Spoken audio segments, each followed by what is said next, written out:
Sabrina Carpenter just effed around on Saturday Night Live, and the FCC might make her and the show find out. And that's not the only time that SNL has courted controversy on live TV. Sabrina Carpenter might just be the shortest and sweetest of the 2020s pop princesses, but she's also one of the raunchiest. To promote her album Man's Best Friend, Carpenter had the honor of serving as both host and musical guest on SNL season 51. The singer let a couple of F-bombs fly during her time on the show, but it wasn't while she was in a sketch playing a 12-year-old podcast host or a washing machine. The double shot of profanity came during her musical number as she performed her hit song Nobody's Son. Sporting a bedazzled karate gi, Carpenter showed off her martial arts skills while singing about the boy who her up. We managed to do a decent enough job censoring that word, but the SNL editing team dropped the ball twice. While many West Coast viewers reported missing the lyric in question, East Coast viewers heard it loud and clear. The version of the performance uploaded to YouTube also censored Carpenter's sailor mouth, but live viewers didn't forget. One commenter joked, "By the way, she fully said in the live airing. Get them fines, girl."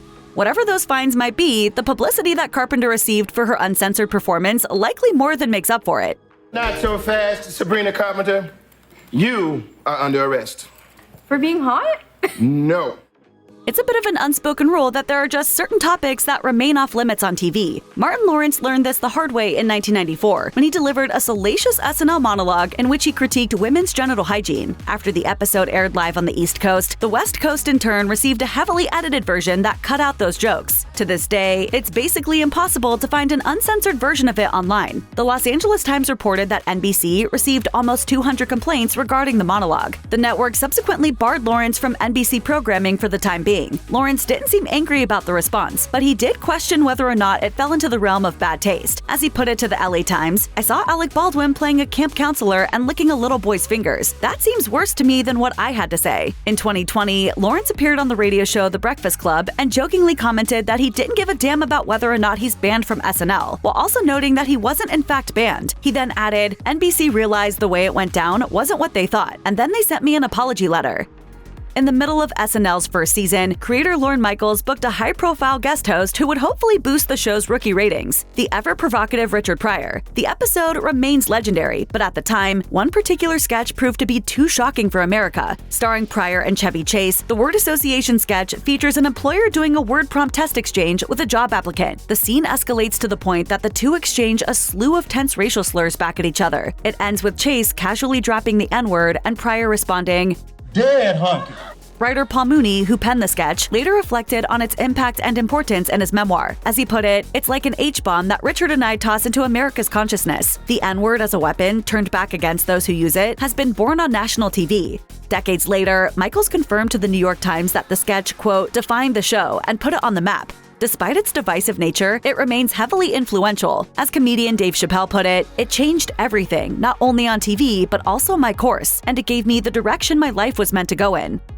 In 2020, an SNL sketch featuring Jimmy Fallon wearing blackface while doing an impression of Chris Rock resurfaced to renewed outrage. In the actual sketch, Regis Philbin, played by Daryl Hammond, is auditioning potential replacements for his departing co-host Kathy Lee Gifford. Fallon issued an apology for the blackface on Twitter, calling it a terrible decision and adding, "There is no excuse for this. I am very sorry for making this unquestionably offensive decision, and thank all of you for holding me accountable."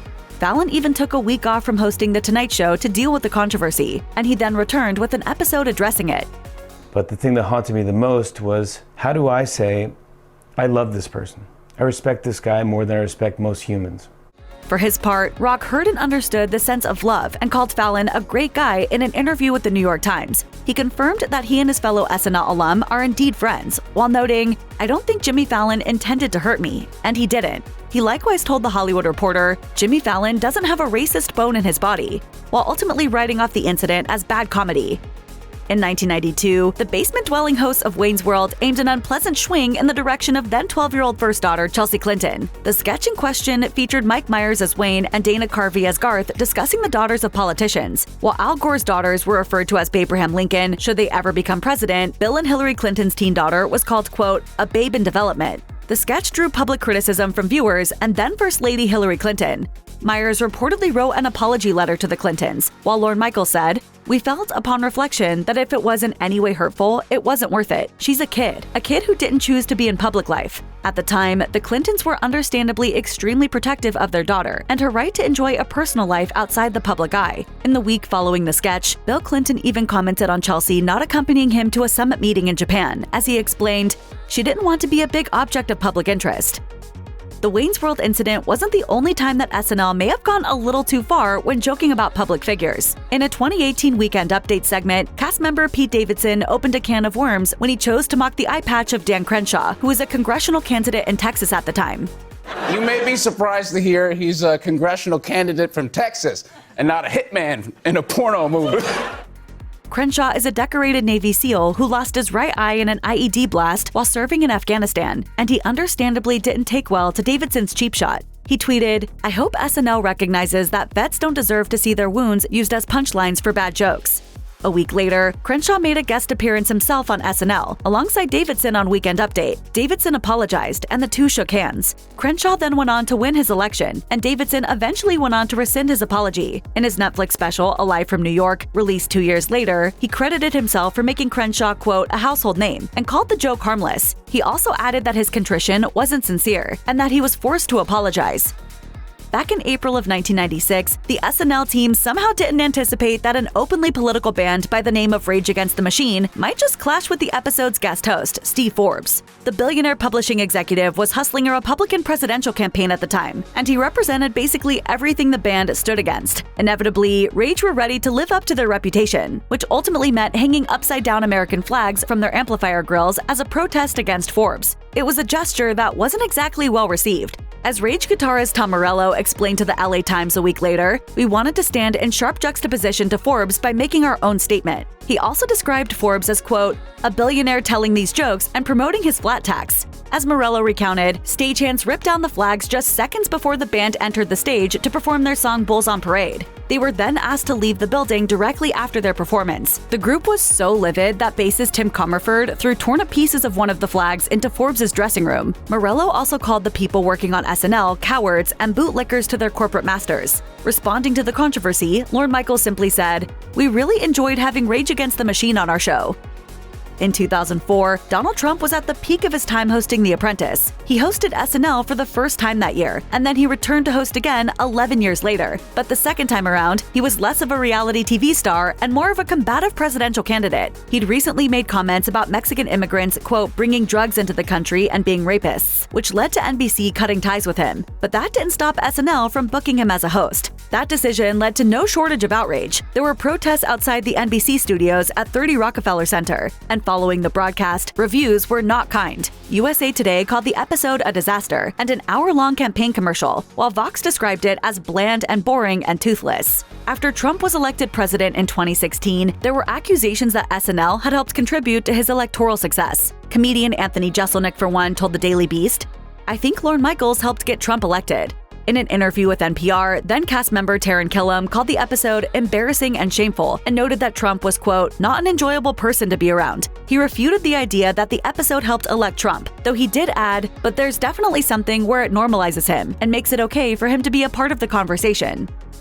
The Donald Trump SNL controversy still had plenty of life midway through Trump's presidential term, especially when Kanye West was the musical guest in a September 2018 episode. At the time of his appearance, West was already courting controversy due to his outspoken support of and reported friendship with Trump. As the episode was ending, West went on a rant about Trump while wearing a Make America Great Again hat. This moment didn't make it on the broadcast, but Chris Rock captured it from the audience and shared it on his Instagram stories. West could be seen pacing on the stage as he unloaded the rant at the audience while an organ played behind him. He declared at one point, "So many times I've talked to a white person about this, and he'd say, 'How could you love Trump? He's racist.' Well, if I was concerned about racism, I would have moved out of America a long time ago." SNL cast member Kenan Thompson later joked on Late Night with Seth Meyers that West held the cast hostage with his rant after the cameras had cut off. He voiced his opinion very loudly. Not a guy who's scared of his opinion. And no, not at all. And, you know, we're all entitled to our opinions. Just before the iconic Los Angeles punk band Fear was featured in the era-defining music documentary The Decline of Western Civilization Part 1, they were simply tearing up their hometown at local shows. In 1980, John Belushi happened to attend one of their sets, and as lead singer Lee Ving later recalled to Rolling Stone, they had a couple of beers and quickly became friends. The comedian subsequently booked Fear for SNL's Halloween episode in 1981. He also hustled together a ruckus of audience members, made up of authentic punk fans, to enjoy cacophonous Fear tunes such as Beef Bologna and New York's Alright if you like saxophones. During the band's set, a small-scale riot ensued on stage and consumed everything in its path. Equipment got damaged, and SNL producer Dick Ebersol was even hit by a pumpkin. The final straw was one punk fan grabbing the microphone and yelling, "F New York."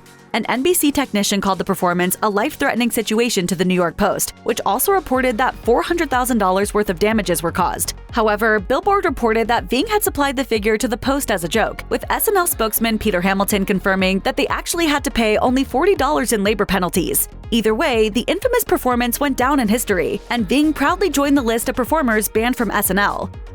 Compared to Fear, legendary ragtag rock band The Replacements dished out a far milder act of punk rock rebellion during their 1986 musical guest appearance, but it nevertheless earned the group a spot on the Banned from SNL list. The inebriated set saw the rockers pumping their amps up excessively loud. Lead singer Paul Westerberg was caught screaming an off-mic profanity, and guitarist Bob Stinson wore a poorly fitted unitard so small that he accidentally flashed his bare behind at the camera. Lorne Michaels was reportedly furious, and he chewed the band members out for their behavior backstage. In the middle of his tirade, he noticed that the band had redecorated their dressing room, and we don't mean that in a cute and wholesome reality TV way. In the band's oral history, All Over But the Shouting, Stinson revealed that Michaels had given them free bar tabs and that the band really went to town with that offering. As he recalled, they swore no band from Warner Brothers would play on that show again unless we paid the tab on the $1,000 worth of supposed damage we did.